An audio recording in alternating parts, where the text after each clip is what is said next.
Artista gráfico carioca que está de passagem por Florianópolis, numa viagem que segue pelo sul do Brasil. O Eduardo tem uma história de vida interessante, de quem não se conforma com o sistema que nos é imposto. É uma arte contestadora que, ao mesmo tempo, enche a mente de senso crítico e alma de poesia. Bom, para começar, não é que eu não me conformo, eu não me adequo, eu não consigo me adaptar a esse sistema. E eu tentei de todas as maneiras, assim, fui militar, fui bancário, estudei direito, mas não dá, não consigo, não tem explicação para isso. Eu fui procurar um sentido e a vida foi se fazendo por si, observando as coisas, aprendendo muito, entendendo por que a sociedade é tão injusta, como os nossos valores são plantados, como as pessoas vivem de forma infernal por acreditar nesses valores, estar sempre querendo, por exemplo, vencer na vida, projetando valores nas coisas, na superfície, esquecendo das coisas que a gente tem por dentro, do afeto, da integração, da solidariedade, da harmonia. Essas coisas que a gente não encontra na sociedade e que precisa encontrar. Eu tento fazer o que o Gandhi diz, ser a mudança que se quer no mundo. Eu acho o mundo muito pouco solidário, eu procuro ser um pouco mais. O mundo é muito competitivo, eu procuro não ser competitivo em nada. Não estou querendo vencer na vida, só que estou querendo viver em paz, o mais em paz possível. Primeiro eu fiquei sem nada mesmo, uma mochila nas costas e caminhando, dormindo em qualquer lugar. No estilo hippie antigo, na época ainda tinha hippies, né? Eu fui ser o que chamava na época micróbio. Não tinha nada. E tinha que pedir até o que comer. São experiências muito ricas, que a maioria das pessoas vê como depressivas ou humilhantes. A pessoa que tem muito orgulho, ela não consegue entender qual é a da humildade, ela confunde a humildade com a humilhação. A gente, quando tem humildade, a gente não se sente menor e não se ofende com nada, a gente vive muito mais em paz, porque também a gente não se sente maior do que ninguém e não tem necessidade de disputar nada com ninguém. Então isso deixa a gente em condição de estar sempre aprendendo. Até com insulto a gente aprende, mas as pessoas preferem se aborrecer. Você com humildade, você se aborrece muito menos. Você entende o porquê da agressão, você não se sente diminuído com ela. Você vê uma pessoa descontrolada, você não vai se descontrolar junto, né? E como é que tu ficaste conhecido no Brasil inteiro?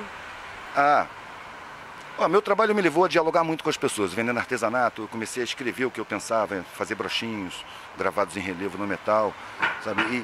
E isso me levou a muita ideia, muita gente que pensa, muito debate, muita conversa, sabe? E eu acostumei a trabalhar sempre falando com as pessoas. Um dia chegaram pessoas com câmera e microfone e filmaram o que eu estava fazendo, que era normal, o dia a dia. Só que essas vieram perguntando mais do que as pessoas que estão olhando o meu trabalho, porque elas eram jornalistas e estavam trabalhando nas perguntas, né? Então, eu falei tudo o que eu falo sempre, minha visão de mundo, que não é nenhuma verdade, é só minha visão de mundo, é a forma que eu vejo, não tenho nenhum apego nas minhas ideias. Pelo contrário, nem gosto da maioria delas, gostaria de estar errado em muita coisa. Então, só é um desenvolvimento do trabalho. Aí, mandou para o mundo pela internet. E as pessoas começaram a ficar espantadas. Mas eu não estou vendo nada demais no que eu estou falando, eu estou só vendo o mundo à minha volta. Estou vivenciando na função de aprender. E nessa função de aprender, a decorrência dela é explanar, né? O fluxo, botar para fora também. Não é para eu aprender sozinho, é para eu trocar com as pessoas. Até porque as pessoas acabam te corrigindo quando você está errado. E a tua arte? Tu consideras que a tua arte tem um caráter político? Aí eu vou cair no jargão do tudo é político, né? A minha arte é uma necessidade que eu tenho. Na verdade, ela é um veículo, não é o foco. Para mim, não é a arte pela arte. A arte é um veículo que eu uso para dizer o que eu penso. Numa sociedade, numa estrutura social que me maltrata o sentimento. Sabe? Eu sinto essas pessoas abandonadas. Eu sinto as injustiças. Eu sinto a opulência e o luxo. Não focalizo assim nas pessoas, não. Mas eu vejo que a estrutura, o sistema social é podre, dominado por pouca gente que não está nem aí com o sofrimento da maioria. Não é possível acreditar que a miséria é necessária. É impossível de acabar com a miséria. É mentira, tem dinheiro, tem conhecimento para isso. Não tem permissão para isso. A miséria serve para submeter o trabalhador por chantagem. Por medo de ficar na miséria, ele aceita trabalhos mal pagos, condições horríveis de trabalho. A formação de privilégios necessita da destruição de direitos. Os direitos da maioria são simplesmente roubados. O Estado não cumpre sua Constituição, porque esse punhado precisa ter privilégios demais. É preciso roubar os direitos. Por que a educação é uma porcaria? É inegável que a educação é uma porcaria. A pessoa termina o ensino médio e não consegue ler um texto. Às vezes termina o ensino superior e não consegue ler um texto. Então existe uma ignorância plantada. É necessária, criada para as pessoas não se darem conta do que acontece. Porque o que acontece é muito óbvio, basta refletir um pouquinho. A gente é levado a acreditar em mentiras. As correntes da escravidão contemporânea são fabricadas com mentiras. E o que dá força para essas correntes prenderem a gente é a gente acreditar nelas. Você querer vencer na vida, querer competir, mercado de trabalho é mentira, não é mercado de trabalho. Foi feito assim para apavorar as pessoas. Antigamente o cara ia terminando o curso dele para começar a trabalhar, ele estava ansioso para trabalhar. Agora ele está com medo, porque ele vai entrar numa arena onde todo mundo é inimigo de todo mundo. A vida foi feita um inferno para fazer um paraíso artificial dessas pessoas que um punhado que anda de helicóptero por aí, que a mídia mostra como deuses e que hipnotiza as pessoas para ficarem de quatro na presença dessas pessoas. Eu fico indignado aí. E como é que as pessoas recebem a tua arte? Qual é a aceitação e se tem diferença também daqui no sul? É muito variado. Mas as pessoas que não gostam, as pessoas que não gostam mesmo, não se aproximam. Olham, se incomodam e vão embora. Também não entram em contato. Então eu tenho sorte. Raramente alguém entra em discordância explícita, assim. Eu lembro de um cara lá no Ceará, que foi engraçado, um senhor gordão, assim, um ar autoritário, cheio de pelo branco no peito, com um medalhão de ouro. Eu tenho pra mim que era um latifundiário, com 2 filhos. Um igualzinho a ele em miniatura, e o outro completamente diferente. O menino era mais lourinho, sacou? Tinha um olhar mais sagaz, mais inteligente. Aí esse cara chegou no pano assim, olhou, viu o desenho, esse desenho aqui, ó. Por tão poucos terem tanto, é que tantos têm tão pouco. Ele olhou, eu não concordo com isso não. E começou a falar sobre a competitividade natural e tal. E eu não tive nenhuma facilidade em discordar dele, mostrar a minha opinião. Eu não falo assim, você está errado, sacou? Eu falo, você pensa desse jeito, eu respeito o seu jeito de pensar, mas eu penso diferente.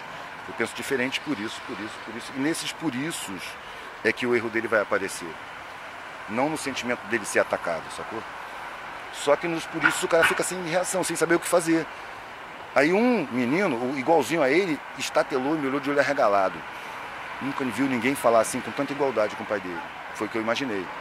O outro me olhou debaixo da franjinha assim, com meio sorriso. Pelo mesmo motivo, nunca vi ninguém falar assim com meu pai. E estava gostando. Aí eu tenho pra mim que ele puxou a mãe.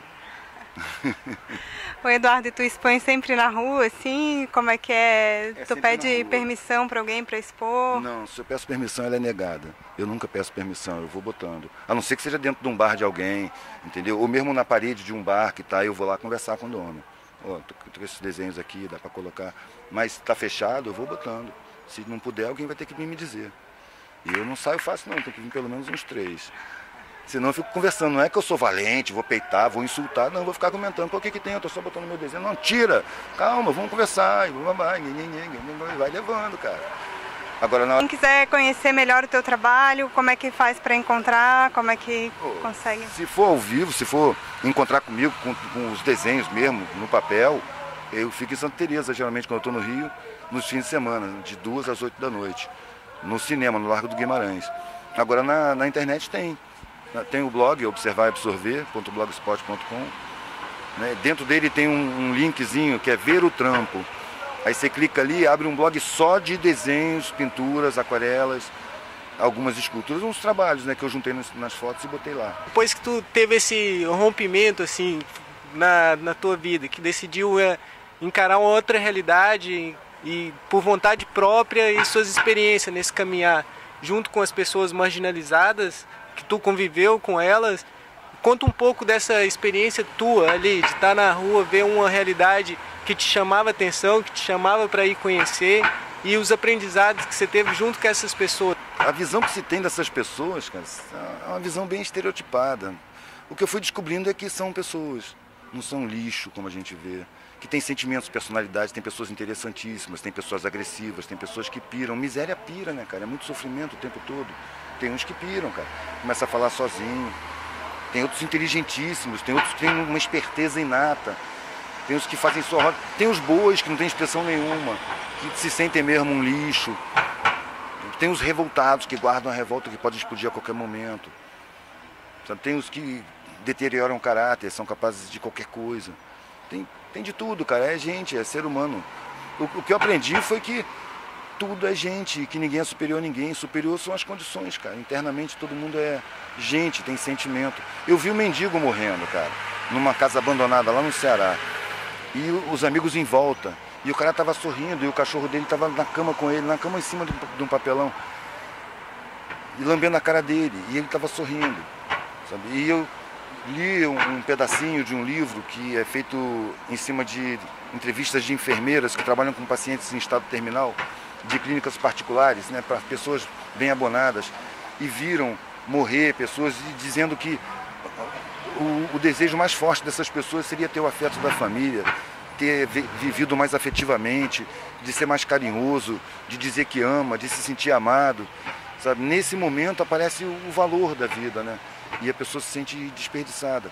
Ou seja, nas condições de miséria eu encontrei uma humanidade muito mais bonita do que nas condições de opulência. Na opulência você necessariamente precisa esquecer que existe gente sofrendo. Sabe? E esse esquecimento a mim não interessa, eu não quero condenar essas pessoas, mas eu acho que ele dá resultado, ele tem consequências na vida dessas pessoas, na sensibilidade dessas pessoas, no ser dessas pessoas.